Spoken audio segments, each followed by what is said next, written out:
It's someone who is involved in diagnosis, but also treatment decision-making for patients, who is also involved with the patient, him or herself, so make shared treatment decisions with patients and family of patients, who is involved in procedure workup and planning procedures, who will probably in many cases also actually do the therapeutic procedure, him or herself, who is involved in providing post-procedural care, but is also on the longer term involved in follow-up, seeing patients again, looking for recurrences of tumors or vascular abnormalities.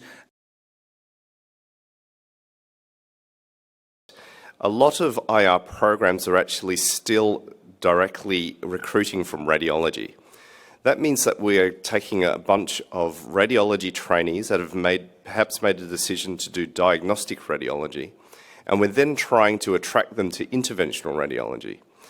And you could argue that most of these people have already made up their mind, I'm going to be a diagnostic radiologist. We can think about other groups of people that we can be advertising to or trying to encourage to become interventional radiologists. And these are junior doctors. Junior doctors quite often may not have made up their mind about which specialty they want to enter. But once we've attracted more trainees, we actually need to create more and more opportunities for these people to become trainees. So what happens if I say, I want to go to this MDT, and my colleagues will say, well, that's fine. At the same time, you can show the 20 cases and report the 30 CT scans are involved in MDT, which is not why we're there for. We're there to be a consultant in the audience next to the surgeon, the radiation oncologist, and the medical oncologist.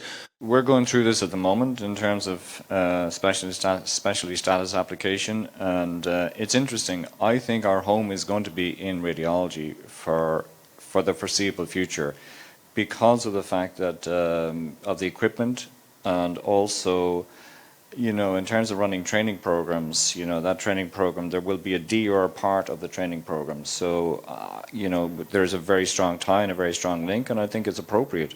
Part of what makes us good interventional people is that we're good diagnosticians in terms of imaging. So I don't see us moving away. You know, I don't know, in 50 years' time, it'll be up to somebody else, but for the moment, no. And I think that's what happened in the US as well, John. Yeah, we went through a long process of trying to decide how to figure this out, and actually came down very strongly on the combined competency of interventional radiology and diagnostics. So when you finish training here, you're certified in both of those, but they are separate specialties within the structure of the board of radiology.